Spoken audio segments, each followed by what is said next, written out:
Have you ever noticed that after a really stressful week, your hips feel like 2 blocks of concrete? Or maybe you've been in a yoga class, you drop into pigeon pose, and out of nowhere you feel this wave of emotion you weren't expecting. Maybe your eyes got a little watery, and you didn't even know why. That's not a coincidence. That's not you being dramatic. That is your body trying to tell you something that your mind has been too busy to hear. Today we are going to talk about something that millions of people are walking around with every single day, and they have no idea. We are going to talk about why your body specifically stores stress and tension in your hips. What is actually happening inside your body when that happens? And most importantly, what you can do to release it. And I'm not just going to give you a list of stretches. I want you to understand the real science behind this, because when you understand why something is happening, you stop dismissing it and you actually do something about it. So let's start at the beginning. When your body experiences stress, and I mean any kind of stress, whether that's a car accident, a difficult childhood, a toxic relationship, a high-pressure job, or even just the constant low-grade anxiety of modern life, your brain doesn't experience that stress in isolation. Your brain and your body are in a constant conversation, and when your brain perceives danger, your entire body responds. Here's what actually happens.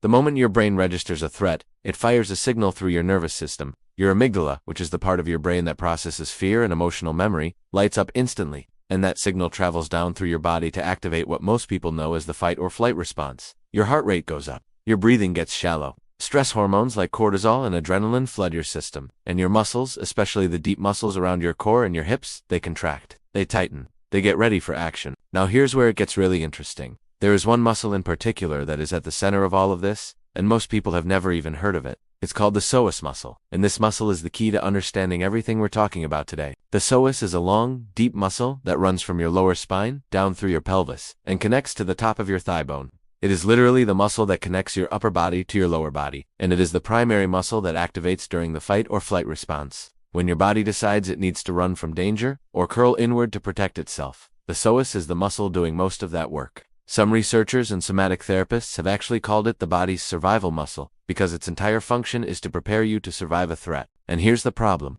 Every single time you experience stress, every argument, every deadline, every moment of fear, every trauma, big or small, your psoas contracts. It tightens up. It does its job. But in the modern world, we almost never get to complete the stress cycle. We never actually run from the lion. We never physically shake off the energy. We sit at our desks, or we drive home in traffic, or we lie in bed staring at the ceiling, and that contracted muscle just stays contracted. Researchers in somatic trauma therapy have found that when stress happens repeatedly without full physical release, the body begins to hold patterns of muscular tension, especially in the hips and lower back. The psoas essentially learns to stay braced. It becomes chronically shortened. And here's what makes this even more serious. Because the psoas has a two-way communication line with your brain. A tight psoas actually sends signals back to your nervous system saying we are still in danger, which means your body keeps releasing stress hormones, which means your anxiety stays elevated, which means you can feel stressed, on edge, and emotionally raw, even when nothing is actively wrong in your life. That is a loop that a lot of people are stuck in right now, and they don't know it. Think about it this way.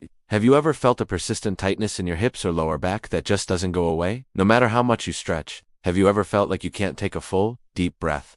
Have you noticed your shoulders are always rounded forward, your posture is collapsed, and you just feel kind of closed off physically? These are all signs that your psoas may be chronically contracted from accumulated stress. Your body is holding on to something that it never got to put down, and this is not just a wellness concept.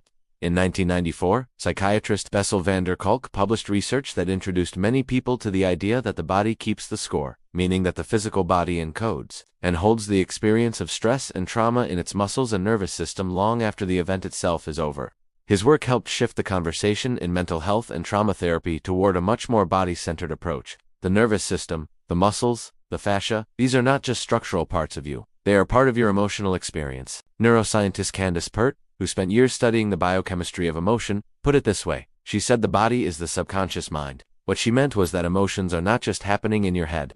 They are electrochemical signals that travel through your entire body, influencing your muscles, your gut, your breathing, your posture. And when those emotional signals don't get fully processed and released, they get stored. And the hips and pelvis, because of the psoas and the surrounding deep hip flexors, tend to be one of the primary places in the body where that stored tension lives. Now, some people in the scientific community will debate the exact mechanism of how this works, and that is fair. The research is still evolving, but what is not debated is this. Chronic stress causes chronic muscular tension. Chronic muscular tension in the hips sends feedback to the nervous system that keeps the stress response activated. And that cycle has very real, very measurable consequences for your physical and mental health.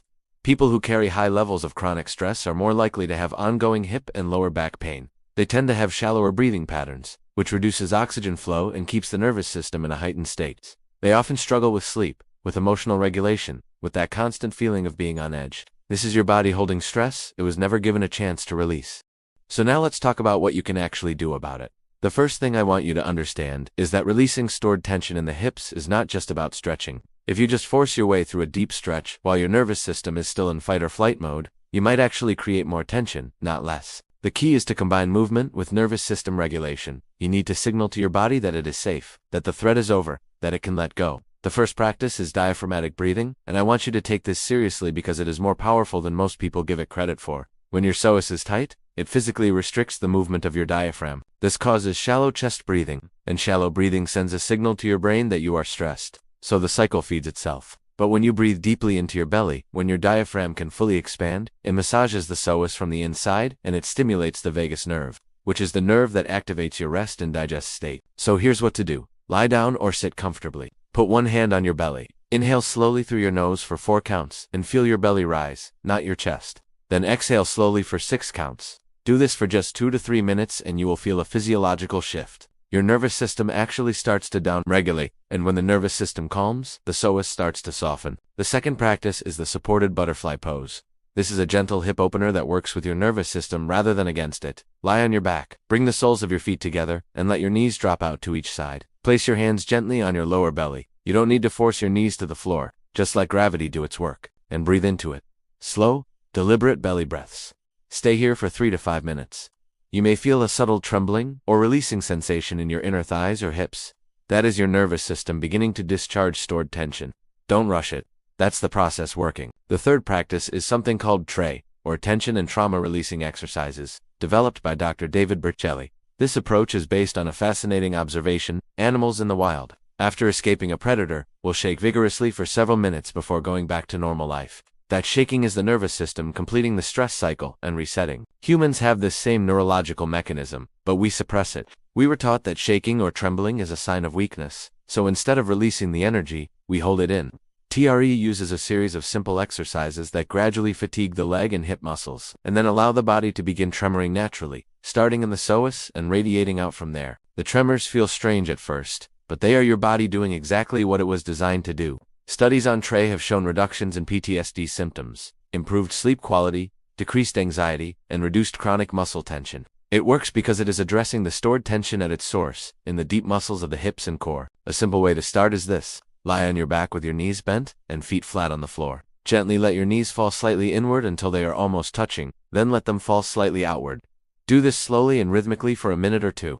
Then let your legs rest with feet together and knees fall into the sides, like the butterfly position. Breathe deeply and allow any gentle shaking or vibrating sensation to just happen. Don't control it, just notice it. This is one of the gentlest entry points into this practice. The fourth practice is mindful walking.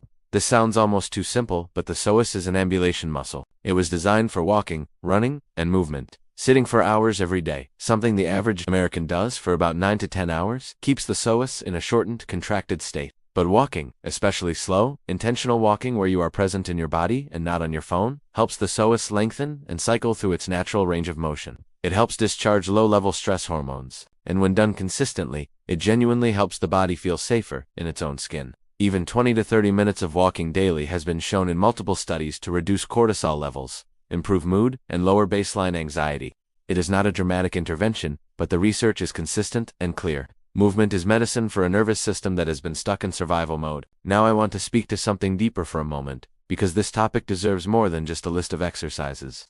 If you are carrying chronic hip tension, if you have had a stressful life or difficult experiences that you have mostly just pushed through and moved on from, I want you to know that the work of releasing that is not a sign of weakness. It is some of the most important work you will ever do for your health. The American Psychological Association has noted that chronic stress keeps the nervous system in a heightened state of survival. Long after the original threat is gone, that state has consequences. Elevated cortisol over long periods is linked to disrupted sleep, immune dysfunction, digestive problems, weight gain, and increased risk of cardiovascular disease. Your body was not designed to be in survival mode indefinitely. Releasing tension in your hips is not just about feeling more flexible. It is about telling your nervous system that you are safe. It is about breaking the feedback loop that keeps stress hormones circulating when there is no active threat. It is about giving your body permission to come out of protection mode and into healing mode. This is what wellness over time actually looks like. It is not one dramatic change. It is the consistent, patient work of listening to your body, understanding what it's trying to tell you, and giving it what it actually needs.